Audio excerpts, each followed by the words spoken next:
Hello viewers, welcome to this YouTube channel. पिछले video में हम जाने थे कि क्यों हर एक इंसान को अपनी ज़िंदगी में कम से कम एक इन्वेस्टमेंट करना चाहिए। उस वीडियो में से हमें कुछ कमेंट आया था कि लो रिस्क पे अच्छा प्रॉफिट के लिए कहाँ इन्वेस्टमेंट करें।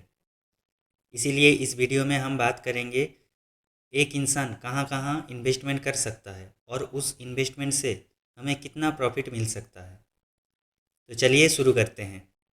अगर टाइप ऑफ इन्वेस्टमेंट की बात करें तो हमें मेनली 4 तरह की इन्वेस्टमेंट देखने को मिल जाएगी।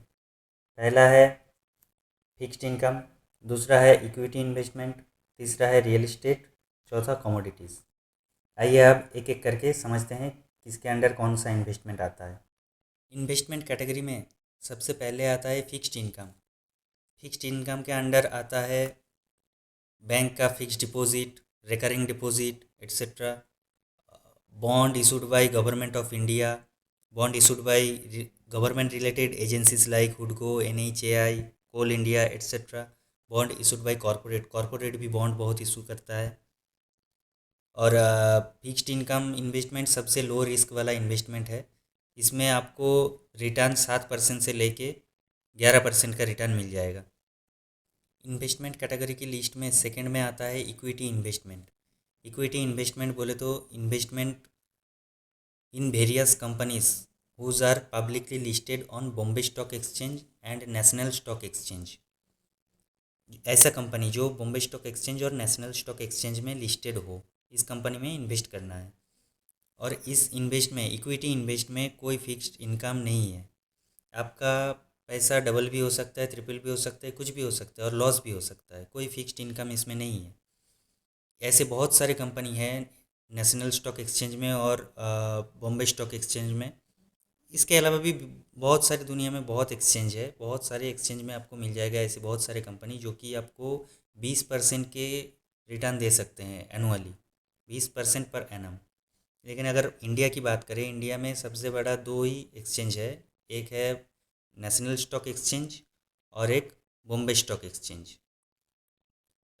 इन दोनों की 15 साल की रिटर्न देखेंगे तो 14 से 15% का एनुअली रिटर्न ये लोग देते हैं। तो इस हिसाब से भी मानेंगे तो अप्रोक्सीमेटली आप इंडेक्स को फॉलो करेंगे तो 14 से 15% रिटर्न आपको मिल जाएगा हर साल। इन्वेस्टमेंट कैटेगरी के तीसरे नंबर पे आता है real estate investment. Real estate investment मतलब ऐसा इन्वेस्टमेंट जैसे आप कोई घर खरीद लिया, कोई commercial building, non commercial land, ये सब खरीद लिया, ये सब आपका रियल इस्टेट में आता है। रियल इस्टेट में इनकम करने का दो सोर्स है।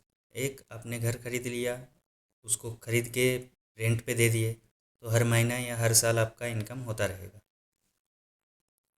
या फिर आप कोई जगह खरीद लिया या घर खरीद लिया, खरीदने के बाद कुछ टाइम बाद जब उस जगह का या वो उस घर का रेट और ज़्यादा बढ़ जाए मार्केट में तो उसको बेच दीजिए, तो इससे आपका प्रॉफिट हो जाएगा।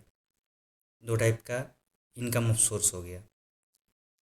शेयर रियल इस्टेट में इन्वेस्ट करने के लिए आपको बहुत ज़्यादा पैसे की ज़रूरत पड़ता है, क्योंकि 1-2 लाख या 1-2 हज़ार में तो आपका ना कोई घर आने वाला है ना कोई जगह आने वाला है। तो बहुत ज़्यादा पैसे की ज़रूरत है। और इसके इन्वेस्टमेंट करने के लिए बहुत कॉम्प्लिकेटेड है। इसमें लीगल वेरिफिकेशन, डॉक्यूमेंट का वेरिफिकेशन करना पड़ेगा, कोर्ट में जाना पड़ेगा, बहुत कुछ देखना पड़ता है। और इसका जो रिटर्न जनरेट होता है वो कोई अब ये नहीं है, मेज़र करने का कोई भी चीज़ नहीं है, कुछ कितने भी प्रॉफिट हो सकता है। इन्वेस्टमेंट कैटेगरी के चौथे स्थान पे आता है कमोडिटीज़। कमोडिटी बोले तो इन्वेस्टमेंट इन गोल्ड, सिल्वर, इन सब में इन्वेस्ट करना कमोडिटी के अंदर आता है। किसी भी मेटल में इन्वेस्ट करना, ये लॉन्ग टर्म के लिए सही है। लॉन्ग टर्म में लगभग कितना रिटर्न जनरेट करके देता है, 20 साल का एवरेज देखोगे तो 7-8% मिल जाता है। अब 7-8% के लिए इससे भी आप इन्वेस्ट कर सकते हैं इसमें भी, और बैंक की FD में भी इन्वेस्ट कर सकते हैं, वो भी इतना जनरेट कर देगा, इतना रिटर्न जनरेट कर देगा 20 साल में। अब गोल्ड एंड सिल्वर में इन्वेस्ट करने के लिए आप एक्सचेंज ट्रेडेड फंड ETF में इन्वेस्ट कर सकते हैं, ज्वेलरी में इन्वेस्ट कर सकते हैं। ऐसे बहुत सारे प्रोसेस है जिससे आप इन्वेस्ट कर सकते हैं कमोडिटीज़ में। अभी हमने 4 तरह की इन्वेस्टमेंट कैटेगरी देखा। पिछले वीडियो में बात किए थे रमेश और सुरेश, जो कि 20 साल बाद रिटायरमेंट लेने वाला है। तो अगर वो 20 साल के लिए इन्वेस्ट करता फिक्स्ड डिपॉजिट में, मतलब फिक्स्ड इनकम के कैटेगरी में, तो उसको कितना पैसा मिलता? 8% पर एनम के हिसाब से 2.1 करोड़ अप्रोक्सीमेटली मिल जाता।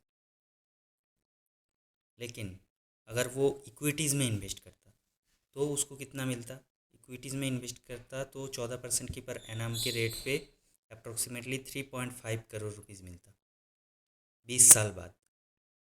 और अगर वो कमोडिटीज़ में इन्वेस्ट करता तो अप्रोक्सीमेटली 1.9 करोड़ मिल जाता 7% पर एनम की रेट पे 20 साल बाद। अब इसमें यह है कि फिक्स्ड इनकम में इन्वेस्ट करोगे तो रिस्क बहुत कम रहेगा, और ये कमोडिटीज़ में भी इन्वेस्ट करोगे तो भी रिस्क बहुत कम ही रहेगा, लेकिन इक्विटीज़ में इन्वेस्ट करोगे तो थोड़ा ज़्यादा रिस्क रहेगा। और ये 14% में इंडेक्स की बात कर रहा हूँ, जैसे निफ्टी हो गया, सेंसेक्स हो गया, इसकी बात कर रहा हूँ 14%। अगर किसी शेयर में इन्वेस्ट करेंगे, पर्टिकुलर किसी शेयर में, तो वो आपको इससे भी ज़्यादा रिटर्न देगा, और रेट भी रिस्क भी इससे ज़्यादा बहुत बढ़ जाएगा।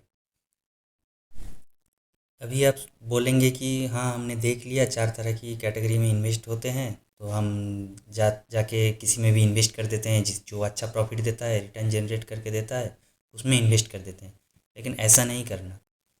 ऐसे बहुत सारे चीज़ होते हैं जो देखना है। सिर्फ ऐसा नहीं देखने का कि इतने सारे का इन्वेस्टमेंट होता है और जो अच्छा प्रॉफिट दे रहा है, अच्छा रिटर्न जनरेट करके दे रहा है, उसमें सीधा जाके इन्वेस्ट कर देना है, ऐसा नहीं करना है।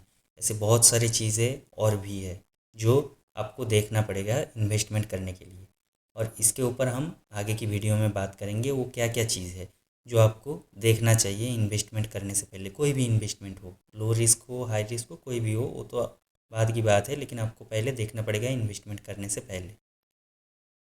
इस वीडियो को अंत तक देखने के लिए आप सबका बहुत बहुत धन्यवाद। मिलते हैं अगले वीडियो में।